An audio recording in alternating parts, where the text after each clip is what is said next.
इंचर्ड labour migration from India, India से लोगों को लेकर जाया जाता था प्लांटेशंस में। ठीक है, वो प्लांटेशंस अमेरिका में थे, बाकी जगहों पे लेकर जाया जाता था उनको। एजेंट्स होते थे जो उनको लेकर जाते थे, और एजेंट्स कभी कभी उनको प्रॉमिस करते थे कि हम तुम्हें रिटर्न करने देंगे 5 साल बाद, पर हमेशा अपने प्रोमिस नहीं निभाते थे। Indentured labours usually Uttar Pradesh, Bihar, Tamil Nadu से लेकर जाए जाते थे, क्योंकि यहाँ पे पॉपुलेशन ज़्यादा थी, यहाँ पे काम नहीं था। ऊपर से कॉटेज इंडस्ट्रीज ब्रिटिशर्स के आने की वजह से डिक्लाइन हो गई थी, because India became the supplier of raw material and the destination of finish goods. ठीक है, लोगों को, और जो लोग उधार पे थे वो माइग्रेट करते थे, और यहाँ से उनको कहाँ लेकर जाता था? Caribbean, Mauritius, Fiji. तभी तो इंडियन फिजी वहाँ पर है जिनकी वोटिंग की वैल्यू कम है। और उनको तमिल वालों को मलाया, श्रीलंका, इन जगहों पे लेकर जाया जाता था। सम रिक्रूटमेंट एजेंट करते थे, उसके लिए वो एक स्मॉल कमीशन भी लेते थे। ठीक है, और वो इसलिए जाते थे क्योंकि उनको लगता था ज़्यादा पैसा मिलेगा।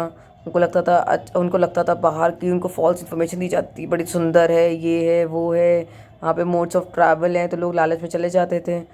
ठीक है, और उनको ये भी नहीं बताया जाता था कि उनको एक लॉन्ग सी वॉयज करना पड़ेगा, और कभी उनको फोर्स करके लेकर जाया जाता था, किडनैप करके। एब्डक्ट मतलब किडनैप करके ले जाया जाता था।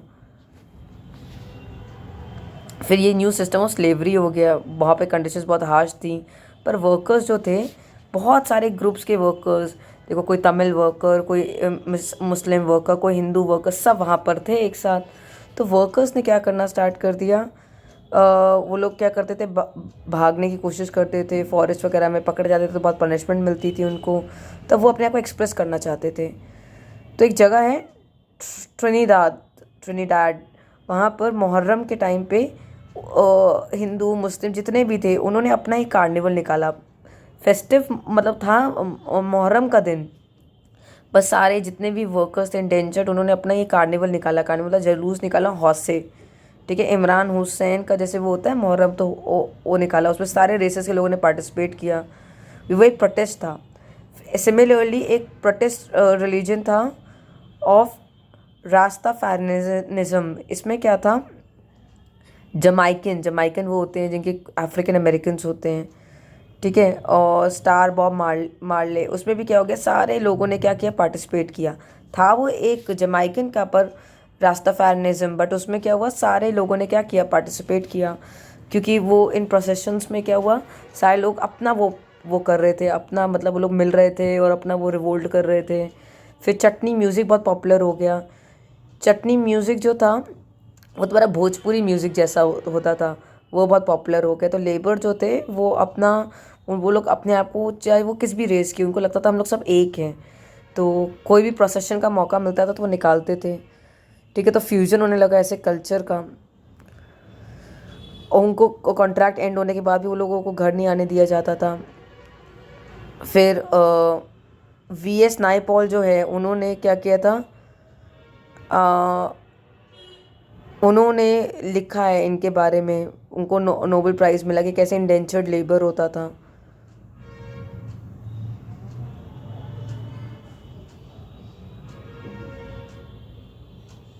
और ये जो लोग हैं क्रिकेटर्स, जैसे कि वेस्ट इंडीज़ के क्रिकेटर्स, शिवनारेन, चंदर पॉल, राम नरेश, सरवण, ये भी इंडेंचर्ड लेबर ही थे, फिर ये क्रिकेटर बन गए।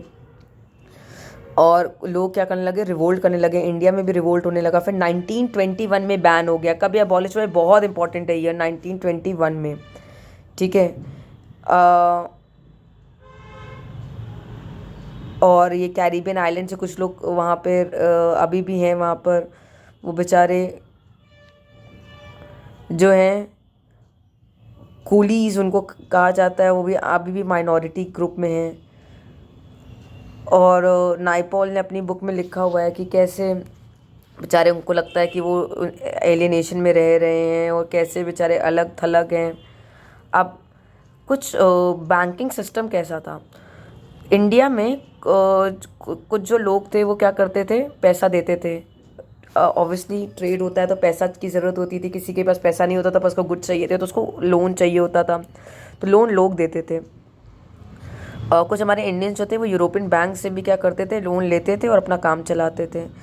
अब यहाँ पे इंडिया में इंडियन ट्रेडर्स और मनी लेंडर्स जो थे उनसे यूरोपियन कॉलोनाइजर्स पैसा लेते थे। ये जो यूरोपियन प्लांटर्स जो थे इंडिया से पैसा लेते थे, तो इंडियंस जो थे जो उनको पैसा देते थे वो उनके साथ साथ घूमते थे। वो अफ्रीका जाते थे तो वो अफ्रीका जाते थे, उनको फॉलो करते थे। हैदराबादी सिंधी ट्रैवलर्स थे, वो जाते थे, इनके साथ ही जाते थे।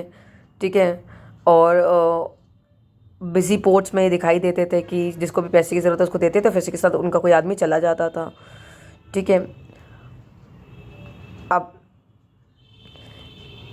इंडिया का जितना भी fine quality of raw material था वो तो ब्रिटिशर्स ले जाते थे, उसको फिनिश गुड्स में क्या करते थे, सेल करते थे। ब्रिटिशर्स ने अपनी कंट्री में तो क्या कर दिया था, इम्पोर्ट पे टैक्सेस लगा दिए थे ताकि इंडियन गुड्स वहाँ पे ना बिके। टैक्सेस लगा देंगे तो इम्पोर्ट्स क्या हो गए, महंगे हो गए, तो लोग इम्पोर्ट्स क्यों खरीदेंगे, वो उन्हीं के गुड्स खरीदेंगे जो सस्ते होंगे। टैरिफ्स लगा दिए उन्होंने। फिर इंडिया की fine quality of raw material ले जाते थे तो इंडिया के पास तो बचता भी नहीं था raw material. Indian textile industry से धीरे धीरे कोलैप्स होने लगी, बहुत ज़्यादा कोलैप्स हो गई तुम्हारी।